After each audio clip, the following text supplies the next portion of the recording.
नमस्कार, जोहार। तो जितने भी बूथ मेंबर हैं, उन सबको मैं अपनी तरफ से कुछ समझाने का प्रयास करूँगा। जो अंदर में बैठेंगे बूथ मेंबर, उनको बूथ लिस्ट ज़रूर दिया गया है और बूथ लिस्ट को किस तरह चेक करना चाहिए, किस तरह पहले ही आपको उसमें देख के रख लेना चाहिए कि बोगस वोट, जो फर्जी वोट है, वो सब ना लगे। इसके लिए मैं आपको अभी दिखा रहा हूँ बूथ लिस्ट और समझाने का प्रयास करता हूँ। तो आइए देखते हैं। तो ये देखिए, ये है बूथ लिस्ट और इसमें हम आपको समझाने का प्रयास करेंगे। तो सबसे पहले इसमें बहुत आपके बूथ में जितने मेंबर हैं, उन सबका लिस्ट है। तो आप कैसे इनको पहचान करेंगे कि अभी वो वोटर है या नहीं है, या है पर अभी प्रेजेंट में गांव में नहीं है, तो उसको कैसे आइडेंटिफाई पहले ही आपको करके रख लेना चाहिए, ताकि वहाँ पर अंदर में दिक्कत ना हो आपको। तो सबसे पहले यहाँ पर आके देखिए आप। तो सबसे पहले आप यहाँ देखिए, भाग में आने वाले अनुभाग की संख्या व नाम। तो यहाँ पे दिया हुआ है, जैसे 1 नंबर पे दिया हुआ है कुंजी धोबी टोला, ठीक है, धोबी टोला कुंजी। तो 1 से लेकर के जितना भी स्टार्ट होगा यहाँ पे क्रमांक संख्या, देखिए यहाँ पर 1 है, 2 है, इस तरह करके। तो यहाँ पे सब रजक टोला का ही आएगा। हालांकि ज़रूरी नहीं, मिक्स भी हो सकता है इस पर। तो ज़्यादातर रजक टोला का ही होगा, तो इसलिए आपको पहले ही एक बार देख लेना है। जैसे ही रजक टोला का कोई आएगा वहाँ पे वोटर, तो आप फटाक से इस पेज पर आ जाइएगा और उसको देख के जैसे ही वोट डालेगा उसका वाला क्रॉस कर दीजिएगा, ताकि दूसरा बार फिर से वो आए तो आपको पता चल जाएगा कि वो वोटर वोट डाल के निकल चुका है, दूसरा बार नहीं आना चाहिए। तो इसमें आपको आसानी हो जाएगी इस तरह से ढूंढने से। अब यहाँ पर देखिए, नीचे आइए, ये दिया हुआ है आरंभिक क्रम संख्या, मतलब स्टार्टिंग 1 से हो रहा है और अंतिम क्रम संख्या जो लास्ट है क्रम संख्या ख़त्म हो रहा है 1172 पर, यानी 1 से लेके 1172 तक है। तो वोटर भी इसमें 1172 होना चाहिए, लेकिन जबकि ऐसा नहीं है।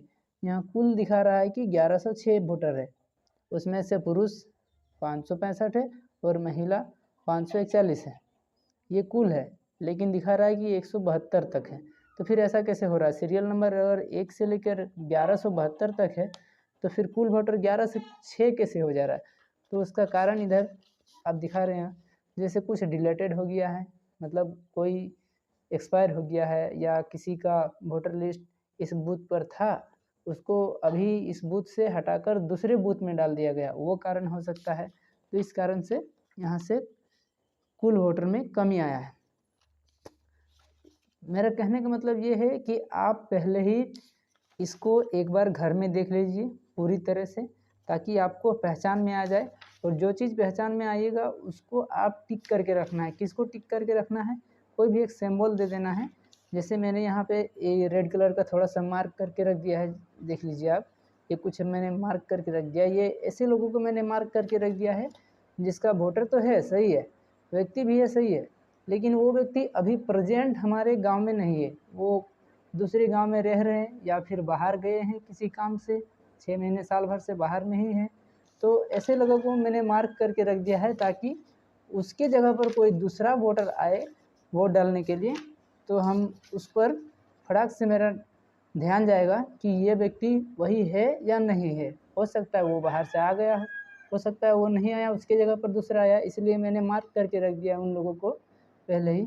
तो इसके लिए आपको पहले देखना पड़ेगा घर में ही आप देख लीजिए। देखिए जिस तरह मैंने टिक करके रख दिया हुआ है, तो इसके लिए आपको एक बार घर में देखना पड़ेगा। तो जितने भी बूथ मेंबर है और ख़ास करके जो जेबी के एस, तो देख लिए मैंने किस तरह रेड कलर का मार्क करके रखा है। इसका कहने का मतलब, मेरा कहने का मतलब यही है कि आप मार्क करके रखिए ऐसे लोगों को जो आपको लग रहा है कि ये वोटर वहाँ नहीं पहुँचेगा। अगर फिर भी पहुंच रहा है तो अच्छी बात है, आप पहचान कर लीजिएगा कि वही है। अगर नहीं पहुंच रहा है तो उसकी जगह कोई और पहुंच रहा है, तो आपको देखना है कि कौन उसका वोट डाल रहा है और उसी चीज़ को आपको रोकना है।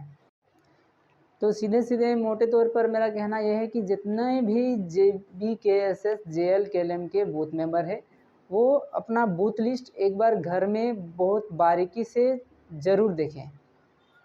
बस इतना ही कहकर धन्यवाद, जोहार।